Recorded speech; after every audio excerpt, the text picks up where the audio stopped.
Moving on to our next question. Do you have a way to correlate your qualitative and your quantitative, your comments and your ratings data so it can add more value to the data that you've collected? And Jeannie and Cindy, if you want to start off with that one. Sure, this is Cindy. I would say that we have a very robust process, if you will, to categorize our comments. So we actually have a workflow through an internal IT tool where someone in the business, depending on what function that they're in, they will read every comment, and then they will categorize and put them into buckets, if you will. So all of our comments are put into buckets, and then you can do a trend analysis. So by business, sometimes down to the product level, you can see how many times a customer's maybe commenting on the great image quality that our devices have, for example.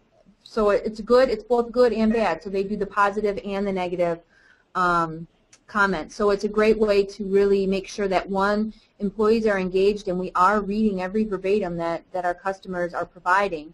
And then, two, we have a way to do trend analysis and really see, is it just one time that they've commented on it, or is it 200 times in a quarter? And then we really know we got to take action definitely on those.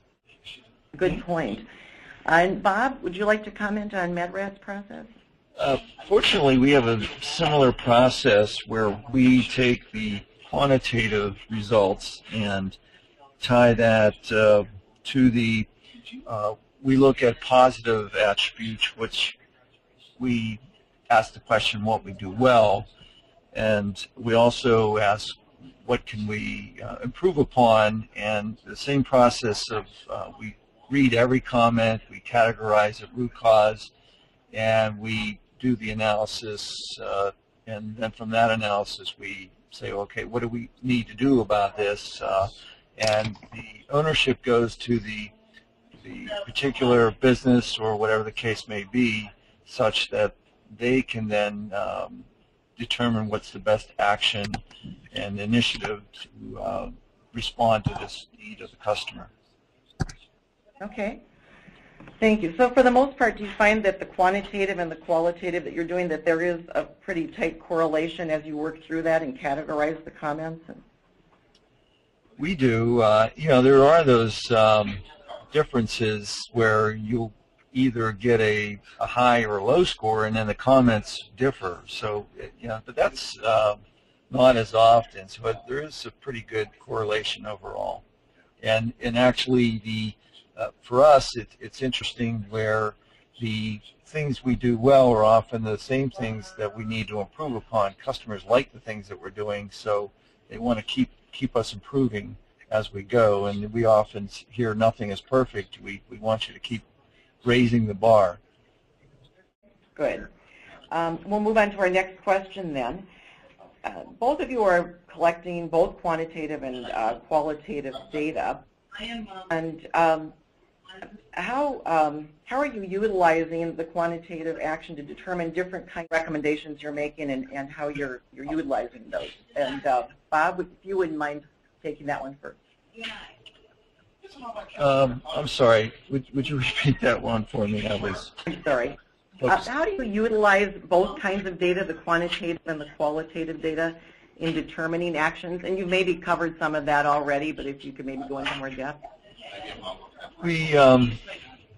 The quantitative are often used for metrics that we have across the organization, and it goes from a corporate NPS score through businesses, regions, down to zones and countries, down to the rep level. So everybody has, or let's say a large part of the organization has an NPS rating.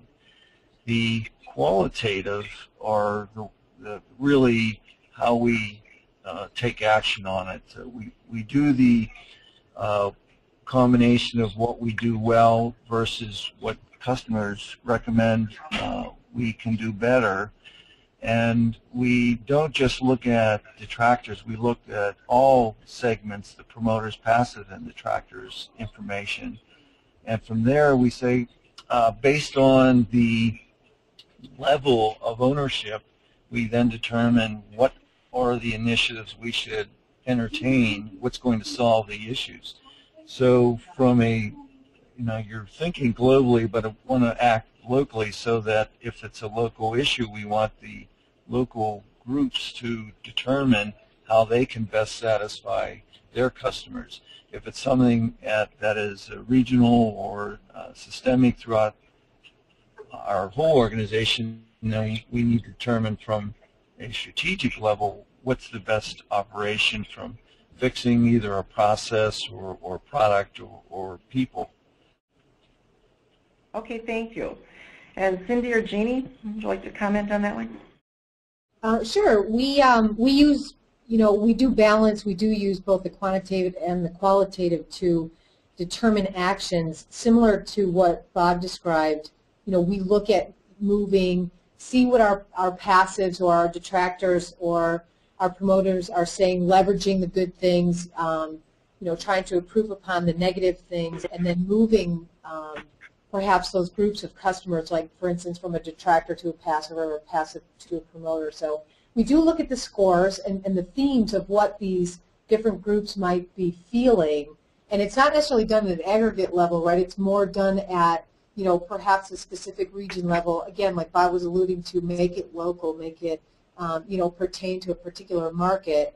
But the other thing that we do is we use the aggregate scores to kind of trend or look at if our improvements or what we call bold actions that have been derived from the customer comments or the themes, we look at those scores and trend them and say, is this making an impact either short-term or long-term? And another example, like for instance, I'll pick the parts in part of our business. If we see negative parts comments and scores associated with that in a particular region or in a particular business, and then we put process improvements in place, we'll then trend that score, but we'll also take a look at the comments. So is the negative parts comments frequency, is that declining over time? So we really look at both and utilize both as much as possible. Okay, so it sounds like everyone kind of gets to see the numbers and see the trending and where you're going, and then for the people who actually have to take the actions for improvement, or that's where the comments really come in and help everyone understand where to go. Yep, absolutely.